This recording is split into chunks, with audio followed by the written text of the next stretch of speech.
자, 돌아올 안철수. 총선을 앞둔 그의 구상과 행보에 관심이 모아지고 있습니다. 유승민 전 대표 안철수에게 같이 하자 문자를 2번이나 보냈는데 답이 없었다고 합니다. 끝내 답장을 안 했다고 하는데 돌아오면 어떻게 할까요? 자, SNS에 일단 낡은 정치가 청산돼야 된다라고 필요성을 강조하면서 돌아와서 어떻게 할 것인지는 상의해보겠다 이런 입장을 밝혔는데요. 자, 어떤 카드가 있을까요? 바른미래당 지금 잔류 세력들이 있죠. 이걸 재창당 수준으로 다시 만들지 아니면 다른 당과 통합할지 새로운 보수당 쪽에 합류할 것인지 어떤 가능성을 높게 보는지 우리 패널들은 한번 들어보겠습니다. 아예 새로 당을 만드는 것은 어떨까요? 자, 이와 관련해서 또 관심을 모으는 분은 손학규 대표인데요.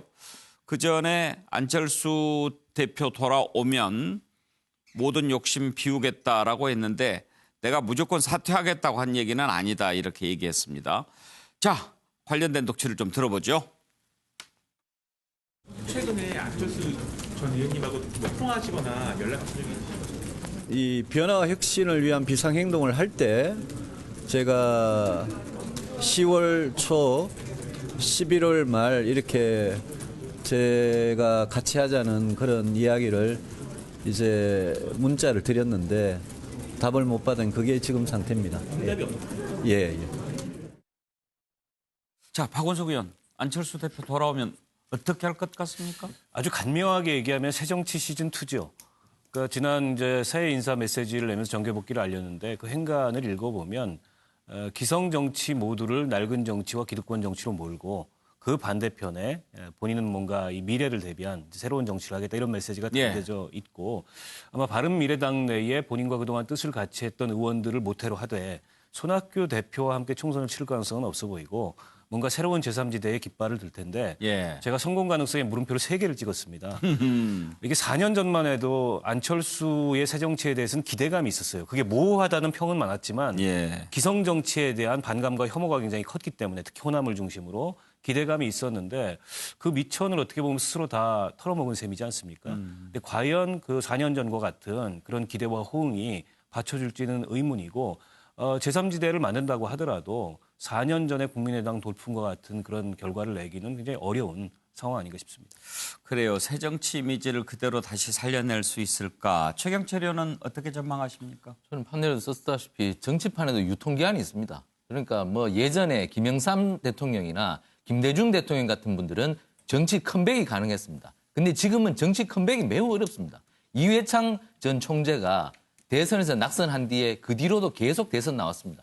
결국은 잊혀졌습니다. 그러니까 안철수 대표도 지난해 지방선거 이후에 독일과 미국으로 간 뒤에 지금까지 너무 오랜 동안 정치 공백이 있었다. 그리고 이 상황 속에서 아무런 역할을 한 게 없었다. 지난 그 혼란한 국정 상황 속에서도. 그렇기 때문에 안 대표가 지금 할 수 있는 역할도 별로 없고 그리고 무엇보다 세력이 없습니다. 세력이.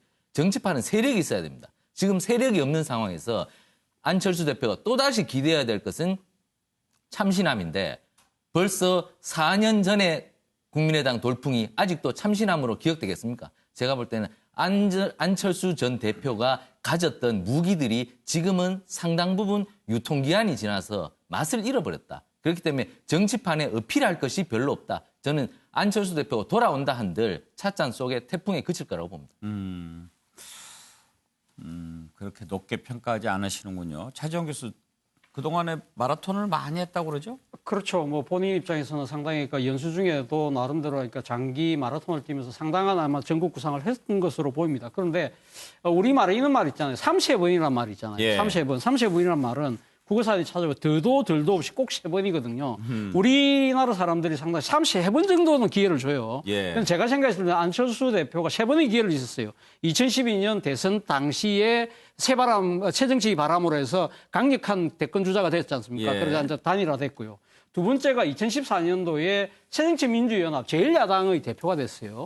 그때도 사실 그 기회가 있었고 또 마지막 기회가 2016년 국민의당 바람으로 해서 제3당을 만들었잖아요. 이 3번의 기회 자체를 어떻게 보면 상당한 결과가 없이 끝나버렸다. 3번 다 지나갔어요? 제가 봤을 때는 그 세 번이 다 충족된 것이 아닐까 오. 모르겠습니다. 그래서 그 이 세 번의 이 법칙을 과연 깰 수 있을까? 그래서 결론은 저는 최경철 의원하고 생각이 좀 비슷합니다. 네. 3세 번이라고 그래서 2번 지나갔다고 그러실 줄 알았더니 예, 윤기찬 의원님. 예, 저는 이미 이제 안철수 대표께서 표방했던 중도, 새로운 이런 부분들은 국민에 어필할 수 없을 것 같고요. 신당 창당으로 예상이 되지만 실제 안철수 대표한테 도움되는 행보는 민주당에 입당하든지 한국당에 입당하든지 보수이든 진보이든 이렇게 명확한 본인의 입장을 표명하는 것이 맞다. 그렇지 않으면 연동형 비례대표제에 오히려 희생양이 될 수 있다. 저는 이렇게 생각이 듭니다. 예. 자, 들었는데요. 그래도 정치는 모르죠. 정치는 생물입니다. 정치는 모릅니다.